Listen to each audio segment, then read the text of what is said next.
She eventually came home and had some issues with postpartum depression, but thanks to the close observance of her doctor, it was addressed relatively quickly, and she was put on medication. So here we are, 2 years later, and the woman that she was while pregnant doesn't exist anymore. She is back to her old self. She still has some lasting but minor physical issues from the pregnancy, but, overall, is healthy again, mentally and physically. I won't lie, it took me some time to love her again. After I took the baby home, there was a part of me that hoped she wouldn't come back from the hospital. I had no positive feelings for her at that time. I slept in a different room for 4 months afterward. We didn't go to counseling because we just didn't have the time. Eventually, after many talks, I realized that the woman she was while pregnant was gone. She is extremely sorry and regrets everything, and can't explain why she did what she did, but is disgusted with who she was. Around our son's first birthday, we agreed that she would never get pregnant again due to how dangerous her pregnancy was for her and how abusive she became toward me. Our relationship is good and loving now, and we both love our son very much. We are happy again. But earlier this week, she mentioned she wouldn't mind having another kid in an offhanded comment. This obviously shocked me, and we agreed never to do it again. I didn't address the comment at the time, but over the next day, I kept thinking about it, and that night, I asked her what she meant by that comment. She said she'd been thinking about it,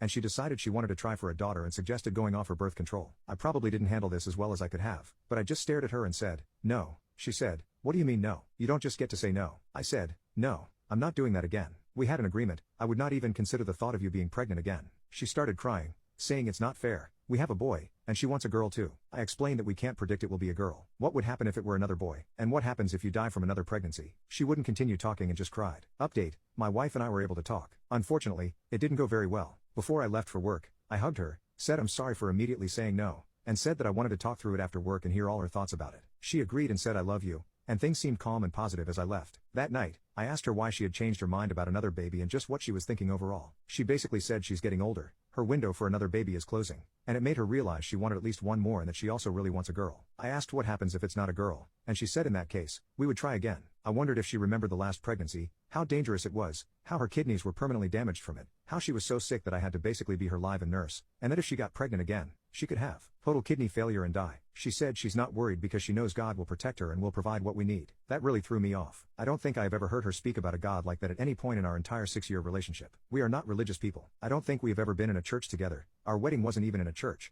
and we don't own a Bible. The last time I was in a church was my mom's funeral 9 years ago. After the God comment, I didn't know what to say. I was just shocked, and I laid my head on the back of the couch and looked up at the ceiling. She asked what was wrong. I said that this was a lot, that she was saying the opposite of what we had previously agreed, and I don't think I could change my mind on this because I didn't want her to get deathly sick, and that I don't think I can go through the abuse again. I did use the word abuse, which maybe I shouldn't have because it set her off. She started ranting. Abuse? What abuse? You're accusing me of abuse? I reminded her of the coffee cup, throwing food on the floor, the name calling, the slandering me to friends and family, and multiple other incidents. But she just kept talking over me. You really think that's who I am? I want another baby, and this is what you think about? I said yes. It is what I think about because it's what happened last time. Everything just fell apart from there. She was yelling and crying, and I couldn't get a word in, calling me a bunch of names, saying that I don't love her. I can't understand what it's like for her. Why can't I just give her this one thing? It's what God wants for us. It's God's plan, and on and on and on like this. I couldn't calm her down or convince her to go to bed. She was following me around the house and crying, angry. One thing that really concerned me is she said something like loving our son is much easier for me because he looks like me, that she can't see any of herself in him, and it isn't fair,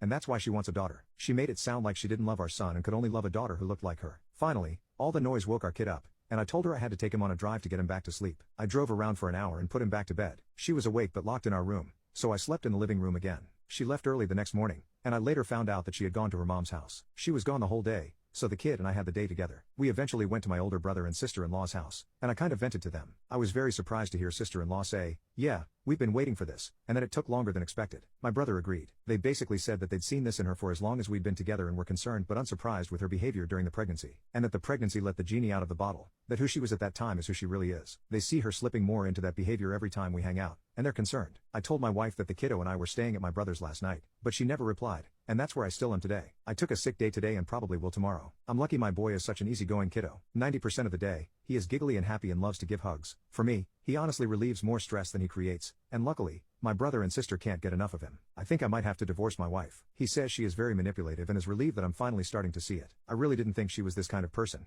but I guess I've been willfully ignorant this whole time. I think I've been lying to myself. Brother and sister-in-law say she didn't go back to normal after the birth. She just dialed it back a little, and I told myself it was normal. I feel lost. I think I need to get divorced. I don't want to, but I think the only other option is to stay with her, which I also don't want to do. I wish I could stay with my son at my brother's forever and never have to acknowledge the real world ever again.